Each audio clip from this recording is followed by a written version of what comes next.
카트너 집단. 2010년 첫 거래가 시작된 이후로 비트코인은 총 4번의 카트너 주기를 목격했습니다. 과거의 가격 변화를 돌아보면 비트코인 시장의 과거 하이프 주기 가격대를 파악할 수 있습니다. 또한 각 주기와 관련된 투자자 집단을 어느 정도 본질적으로 식별할 수 있습니다. 1. 0.06달러에서 30달러. 2010년 7월에서 2011년 7월까지의 주기. 첫 번째 사이클에서는 무국적 디지털 화폐의 잠재력에 매료된 이념적 동기를 가진 투자자들이 꾸준히 유입되었습니다. 로저버와 로스 울브리트 같은 자유주의자들은 비트코인이란 최신 기술이 널리 채택될 경우 가능해질 반체제 활동의 가능성에 매료되어 비트코인에 투자했습니다.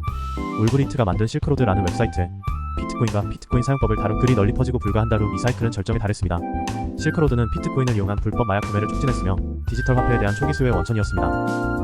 30달러에서 1154달러. 2011년 8월에서 2013년 12월까지의 주기.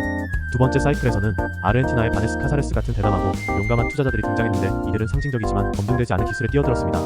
카사레스 어린 시절 경험했던 초인플레이션으로 인한 경제적 폐해에 대한 해결책을 비트코인에서 찾았습니다.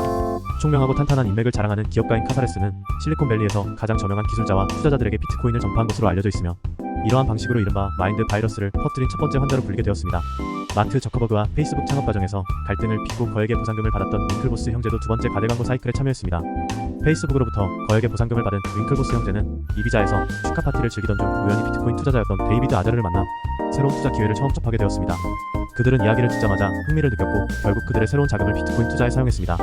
비트코인의 첫 번째와 두 번째 가대광고 주기의 투자자들은 비트코인을 얻을 수 있는 난해하고 위험한 유동성 채널을 기꺼이 감수했습니다. 이 시기 시장의 주된 유동성 공급원은 무능하고 악명이 자자했던 추후 거래소 붕괴에 대한 책임으로 시정을 선고받은 마크 카펠레스의 마운트국스 거래소였습니다. 3. 1154달러에서 19,600달러. 2014년 1월에서 2017년 12월까지의 주기. 세 번째 가대광고 사이클에서는 비트코인을 탄생시킨 사이퍼펑크 정신과 이념적인 연관성이 전혀 없는 투자자들이 처음으로 대거 유입되었습니다. 어댑션의 S 곡선 측면에서 볼 때 이러한 신규 투자자들은 얼리 어댑터로 인식될 수 있습니다. 윌리 우가 이 시기에 블록체인과 거래소 데이터를 분석한 결과 신규 유입자 집단은 개인 투자자들이 주를 이루었으며 전 세계 비트코인 사용자는 약 100만 명에서 1,400만 명 이상으로 증가했다고 합니다.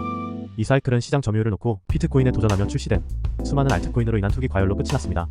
이후 대부분의 알트코인은 시장에서 사라졌습니다. 앞서 살펴본 가대광고 사이클 동안 비트코인 가격의 상승은 유동성 증가 및 투자자의 비트코인 구매 용이성과 큰 상관관계가 있다는 점을 주목할 필요가 있습니다. 처음 두 번의 가대광고 사이클에서 마운트북스는 비트코인의 유동성을 공급하는 주요 공급원이었으며 제대로 관리되지 않던 이 거래소에서 비트코인을 확보하는 것은 기술적으로 매우 능숙한 투자자를 제외한 모든 투자자에게 너무 복잡했습니다. 게다가 마운트북스로 돈을 보낸 많은 투자자들은 결국 거래소가 해킹을 당하고 문을 닫으면서 자금 손실 피해를 입었습니다. 세 번째 가대광고 사이클이 시작될 무렵 마운트북스 경쟁자들이 등장하기 시작했습니다. 그러나 마운트북스가 폐쇄되고 더 유능한 경쟁업체로 대체된 후에도 비트코인 투자에 참여하려는 투자자들에게는 여전히 큰 장애물이 남아있었습니다. 은행은 거래소와의 협력을 꺼리는 경우가 많았고 코인베이스와 같은 거래소는 사용자가 폭주하는 상황에서 서비스를 안정적으로 제공할 수 없었습니다.